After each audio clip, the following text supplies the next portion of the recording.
moving on to the next session. Let me make sure I have the right words now. Yeah, so our next speaker is Havard Ostgaard, and he's the CEO of Botanical software. And when he's not thinking about plant records, he spends time between doing restoration work on his old house and garden and learning Dutch and dreaming about learning to play the piano properly. Thank you, Margarita. Yeah, thank you very much. I'll share my screen as well. Speaking of garden, for those who are interested, I have anybody wants cuttings from some Japanese knotweed, I'm happy to share them. So there's a lot of interesting challenges going on in my garden, or our garden, I should say. Okay, so I'm going to talk a bit about a bit of a backdrop. Some of you have probably not met me and might be quite new to the community. So I'll talk a bit about the past, and then a bit about what's happening in the last year or so, and then about what's coming up in the near future. First of all, I also, yeah, it's really great to see so many people from around the world this time. So there's definitely an upside to a sort of virtual conference. So it's very hard to pick the favorite, but I wonder what we will do next year. So the this is one of my favorite quotes, I think. So it's from Douglas Adams. If you haven't read the book Hitchhiker's Guide to the Galaxy, recommended read. It does say a bit about technology and its role. And I think as a software engineer, you got to get caught up in technology. And I know, of course, what I'm trying to tell you here is that we have some empathy in terms of what you want is just stuff that works. You don't really care about how it works.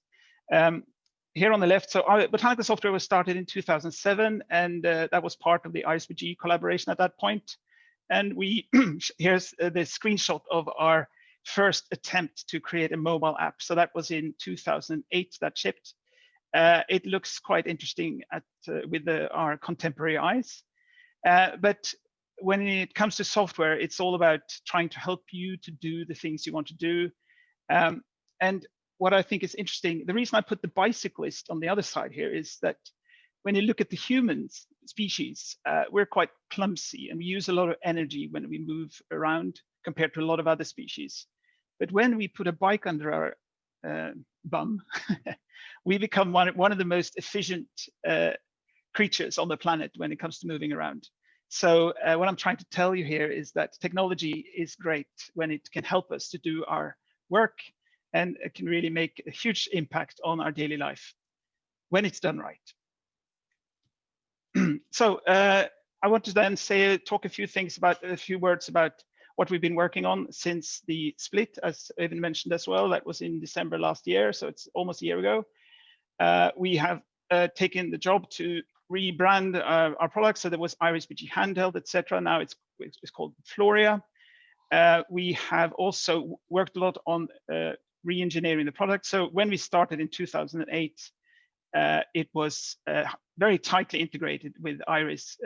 So the illustration I'm trying to show you here is on the left.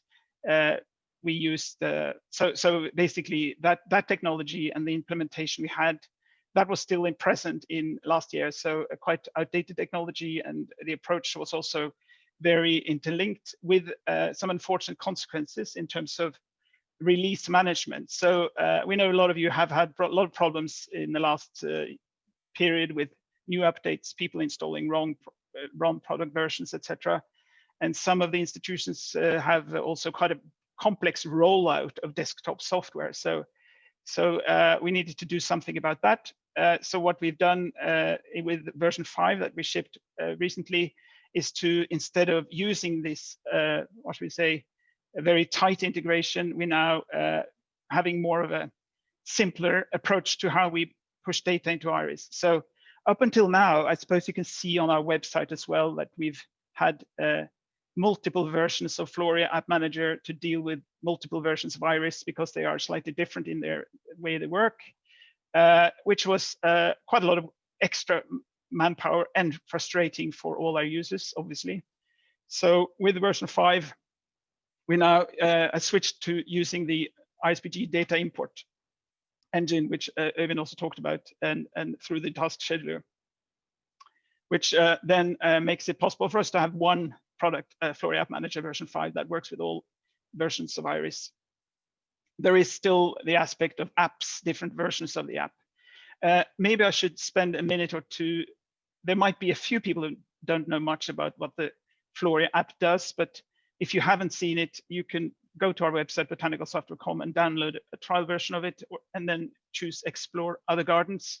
So it's a standalone app that's used to update your plant records, your accessions, your plants status, etc. So the architecture we have now is that it's completely database agnostic. It works with Iris, but it technically could work with other types of platforms as well. And the key benefit with this is that it's designed to be completely offline. We know that a huge amount of our customers have connective connection issues when they're out in a garden. So that makes a huge difference when you can bring your whole collection with you onto the device. Okay. Then I will spend a few minutes talking about changes to our sort of situation in terms of company. So I now am based in the Netherlands.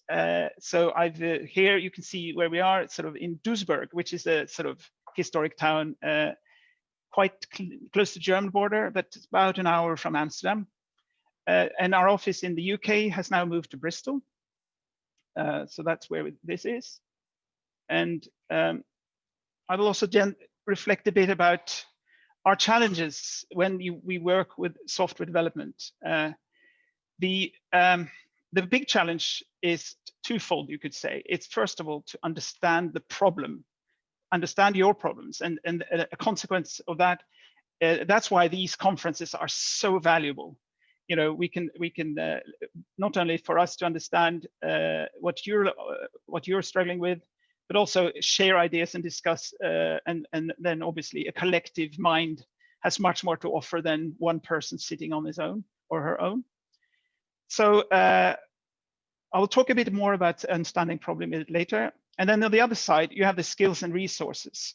And now what's interesting with the software engineering challenge is that in the old days, when you had built a house, you know, in the prehistoric times, any man could build a mud hut.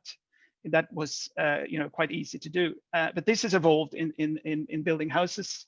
And now when you want to build a house, you need a plumber, you need an electrician, you need all kinds of specialized work to actually complete a proper house. With software engineering, that's quite a new field in itself. And you can go back into the 80s and 90s where you could have people who were able to actually produce a decent product on their own. But more and more, we have now reached into the sort of skyscraper age when it comes to software development as well. It's quite challenging to actually complete a very full-fledged contemporary product. You need quite a lot of specialized skill sets to do that. And that goes also how the expectations are found. When people have their smartphones, they can see they use modern smartphones and they're getting slicker and slicker. So creating a sort of a high quality user experience, especially on mobile, requires a lot of skills and specialized skills. So I also want to take the opportunity to introduce our team. I'm Havard and Margarita, you've all met. So hello, Margarita. So Jose, he is, I think he might be here, Jose, yeah? Maybe you could say hello, Jose. If you unmute yourself, I think he will pop up for a second or two, yeah. Hello, everyone. Jose is based in the Azores, so he's a Portuguese by birth and speaks multiple languages. So he works on our app development. And then we have Myrna. So she's my wife. She works. She has a master's degree in English. So she helps she basically prunes my English or our English, so it looks a bit slick. So if my email is rubbish in that context, then Myrna hasn't read it. So apologies for that. Anyway, so this is our team as of last year or this summer. Now we've extended our team. We have got ourselves, so speaking of design, we have our lead designer who's joined us recently, Dave. I don't know if Dave is here today. Hi, hello, hi everyone, nice to meet you. Yeah, and so Emily is unfortunately not available here today. She's our lead developer. So Dave and Em, they're based in Bristol, and part of our team as well is Wahid. So some of you met Wahid here through the conference. So maybe you could say hello, Wahid, if you're here. Yep. Hello, everyone. Yeah, nice to meet some of you in some of the breakout rooms already. And yeah, look forward to talking to more of you soon. Thank you. Yeah, so so Wahid is the botanical data specialist for Candide. And that brings me over to an announcement that sort of botanical software is now part of Candide. And some of you probably don't know what Candide is. It's Candide, for those who are based in the UK, I've probably heard of it, Candide Gardening. It's a gardening, or it's a company which just started a few years back to work on assimilating and sharing knowledge about horticulture. So it's a team of about 60 plus people. So we are now a part of this group. And instead of me saying much more, I think I should instead show you a quick video. So if you bear with me, I'm going to share the screen.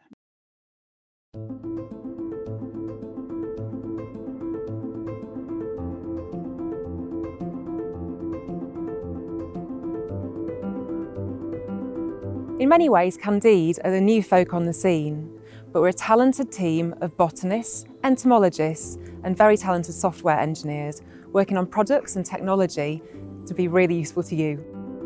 Candide started with a desire to make large amounts of plant information accessible and digestible to the general public.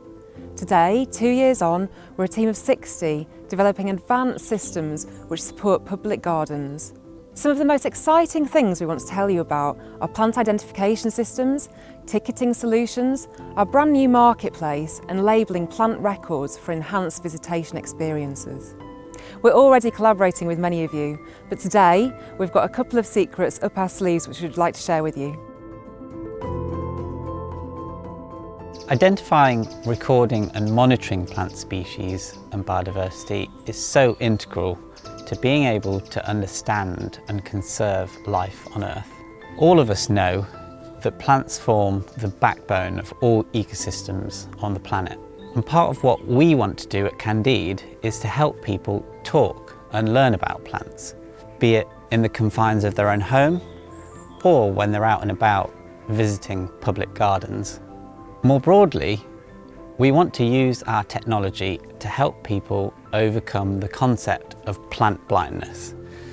Now, this term has been around for over 20 years actually, and it's essentially a term that epitomizes people underappreciating the flora around us. We know there are almost 60 million people in the UK that own or have access to a smartphone, and we truly believe they hold the most promise in helping people overcome plant blindness. One of the most exciting ways in which we're using technology is through augmented reality, also known as AR. Some of you may not have heard of this before, but it's a technology that uses your smartphone's camera to get information about the surroundings. Using this information, it can place images, text, or even animations on the top of the video that you see. Behind me in this bed, we've placed some augmented reality plant labels that are linked to our knowledge base. And that allows us to connect users with care and growing information about those plants. Of course, this is all without the use of plastic labels. So there's so much potential for this technology to be used for all sorts of innovative and engaging methods in botanic gardens. So essentially, we're using our technology to bring your plant records to life. We're always learning and helping find solutions for gardens. using the right technology based on their needs. For example, we appreciate that the identification of plants can be really difficult. It can also be time-consuming and somewhat frustrating for novices, especially due to specific botanical terms. So one thing we developed was a machine learning model using our own plant records, and we combined that with image processing and pattern recognition. It means that people can simply identify plants automatically by taking a photo of it on their smartphone. And in fact, our Plant ID tool has been one of the most popular features, and it's been great for people of all ages to find out about plants in the home and when they're out and about. We're also using our plant records to enhance the experience people have when visiting public gardens. Through plant identification combined with augmented reality, we're allowing garden visitors to learn about plants and appreciate their specialist plant collections all year round. So whether that's representing the size of your huge Victoria Amazonica lily leaves, to showing bats pollinating your jade vine flowers, or even showcasing your blooming Titanarum, even when it's not in flower. I mean, all of these things are possible using augmented reality and our technology. We're also working with gardens to explore new mapping technologies. We're combining spatial data sets to create full three-dimensional visualizations of gardens, with the potential of mapping their plant records and providing real-time data on how people are interacting with plants in the garden. These types of visualizations can help in planning the growth and expansion of garden facilities, or even provide support when it comes to grant requests and development funding. We know and appreciate each garden has its own personal story, and their collection of plants that's so important to the past and future heritage of gardens. And that's why we provide a digital medium for those plants in the form of an audio tour, allowing visitors to stop and appreciate many aspects of the garden and its history. Here's a preview of one we did with Bruce Langridge from the National Botanic Garden of Wales.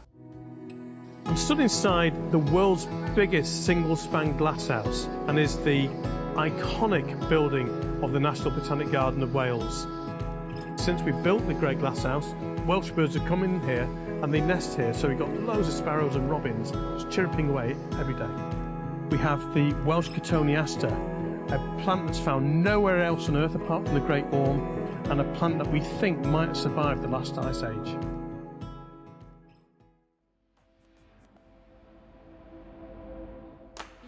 One of our services is contactless digital ticketing solutions for gardens.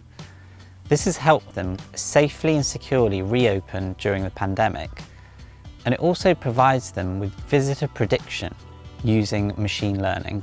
This is really exciting for gardens because not only does it provide real-time information on the numbers of visitors in the garden at any one time, but it also helps some of our most beautiful gardens across the country to become truly digital and help them market themselves online.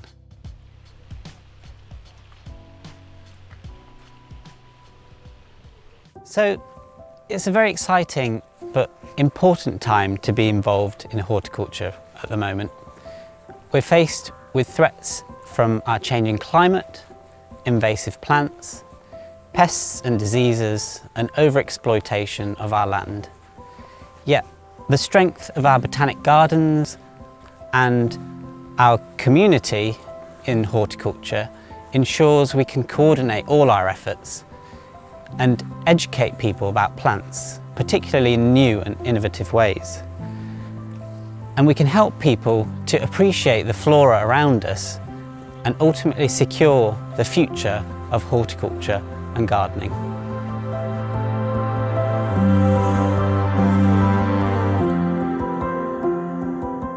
So we really hope this has given you a little insight as to what we're doing at Candide and given you some clues as to how you might be able to get involved.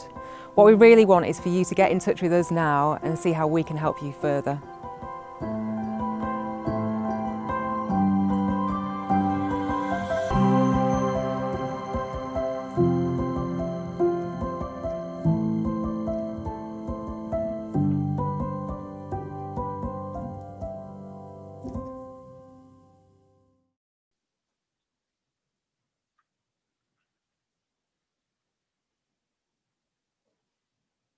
So I'm going to go back to our slides here, if you don't mind.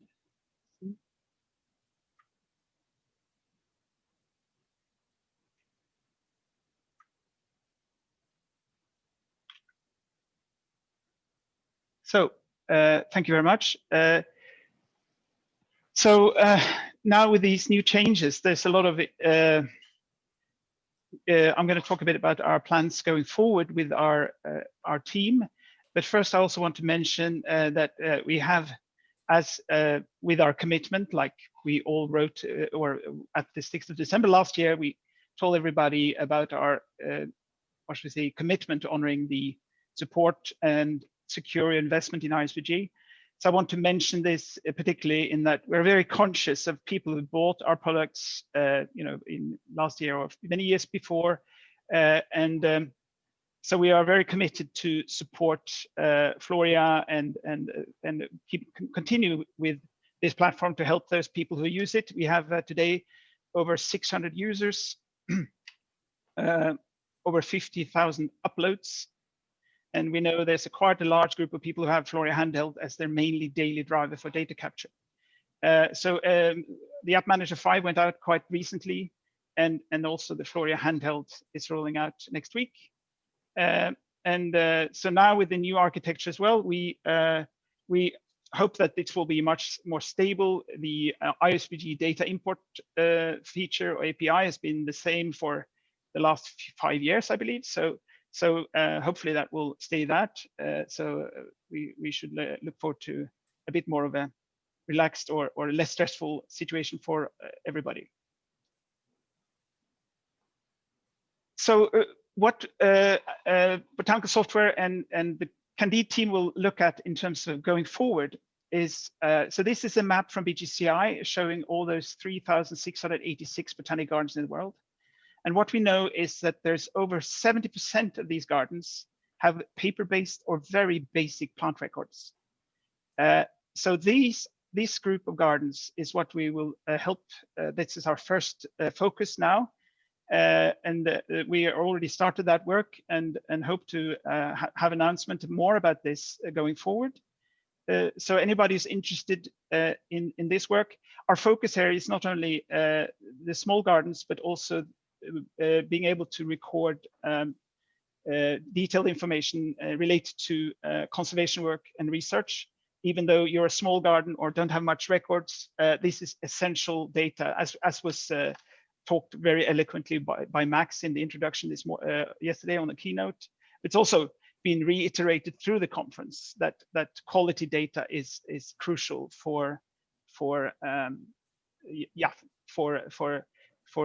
the what should we say, evolution of well, mankind, you can say, especially when it comes to global conservation. So yeah, that's our effort there. So if you want to keep track of what we're doing, subscribe to our blog. You can go onto our website. You'll see that you have a subscribe to option down at the bottom, and we have quarterly webinars that we've been running for years. And this is our small team here.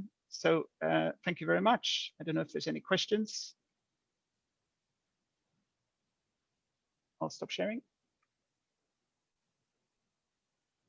Havard. Yeah. Oh, sorry. I'll ask a question. Yes, please. Your handheld 5 rollout, is that going to impact on all our handheld devices, or can you just do one at a time? Oh, that's a very good question. Yeah, I didn't have much time to put in details about the 5. So this is a completely new app on the App Store. So you can roll it out gradually. You can decide how to do it and when to do it. It only requires that you have App Manager 5 at the same time. And then, but when you start going in hybrid mode, you need to do 2 uploads to the service. So because the version 5 is a different target, as it were.